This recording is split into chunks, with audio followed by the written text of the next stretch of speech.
আমি সুকান্ত, আজ আমি তোমাদের রায়মার্টিন প্রশ্নবিচিত্র থেকে ষষ্ঠ শ্রেণীর ইতিহাসের 2 নম্বর মডেল সেটটি সলভ করে দেখাবো। ফার্স্ট ইউনিট টেস্ট 2 নম্বর মডেল সেট। তো চলো শুরু করা যাক। দেখো, 1 নম্বর, আদিম মানুষের জীবনে প্রথম জরুরি আবিষ্কার হলো আগুন। 2 নম্বর, হরপ্পা সভ্যতার ঘর বাড়ি তৈরি হয়েছিল পোড়া ইট দিয়ে। তারপর দেখো 3 নম্বর, ভীমবেটকা গুহা ভারতের যে রাজ্যে অবস্থিত? মধ্যপ্রদেশ। 4 নম্বর, ইতিহাসে যে সমস্ত লেখা আজ পর্যন্ত পড়া যায়নি সেই সময়কে বলে প্রায় ইতিহাসের যুগ।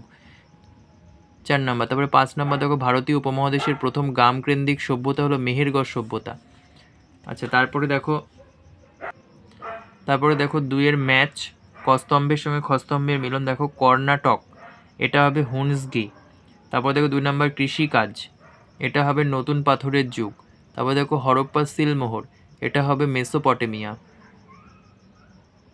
তারপরে দেখো 3-1 নম্বর, মস্তিষ্কের আকার অনুযায়ী আদিম মানুষের ভাগগুলির নাম লেখো। দেখো, ভাগগুলো হচ্ছে অস্ট্রালোপিথেকাস, অদন্ত, শয়টয় রফেলা আকার, লয়কার, পয়হসী থয়েকার কয়েকার দন্তস্ব। তারপর দেখো হোমো হাবিলিস, তারপর দেখো হোমো ইরেক্টাস আর হোমো স্যাপিয়েন্স। হোমো স্যাপিয়েন্স বানান হয়কার ময়কার দন্ত শয়জফেলা আকার পয়হসী অন্তুস্তয়িকা দন্ত নয় দন্তস্ব, হোমো স্যাপিয়েন্স। তারপর দেখো 2 নম্বর, আগুনের আবিষ্কারের 2টি সুবিধা লেখো।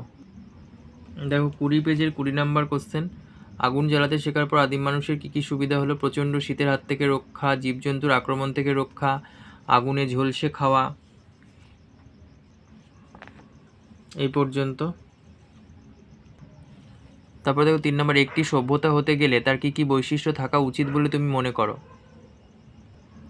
এই যে 39-4, সভ্যতা হতে গেলে কী কী বিষয় থাকতে হবে। এই পর্যন্ত। 4-1 নম্বর, আদিম মানুষ যাযাবর ছিল কেন? 21-25 নম্বর, দেখো আদিম মানুষ যাযাবর ছিল কেন। এই পর্যন্ত। তারপর দেখো 2 নম্বর, মেহেরগড় সভ্যতার সময় অনুযায়ী বিভিন্ন পর্যায়গুলি লেখো। দেখো 40 পেজের 13 নম্বর কোশ্চেন, প্রথম পর্যায়, দ্বিতীয় পর্যায় এবং তৃতীয় পর্যায়। তারপর দেখো 3 নম্বর, কে কত সালে মহেঞ্জোদারো সভ্যতা আবিষ্কার করেন? রাখাল দাস বন্দ্যোপাধ্যায় 1922 সালে। তারপর দেখো 4 নম্বর, হরপ্পা সভ্যতা কতদূর পর্যন্ত বিস্তৃত ছিল? 42 পেজের 24 নম্বর কোশ্চেন। এই পর্যন্ত দেখো। তারপরে দেখো 5-1, ভীমবেটকার গুহাচিত্র সম্পর্কে যা জানো লেখো। 22 পেজের 28 নম্বর কোশ্চেন, দেখো এখান থেকে পড়বে ভীমবেটকার গুহাচিত্র। তবে দেখো 2 নম্বর, হরপ্পাবাসীর ধর্মীয় জীবন কেমন ছিল? 47 পেজের 55 নম্বর কোশ্চেন। তারপরে এগুলো পড়বে। এই পর্যন্ত। 6-1 নম্বর, দেখো প্রাচীন ভারতীয় উপমহাদেশে আদিম মানুষের জীবন কেমন ছিল আলোচনা করো।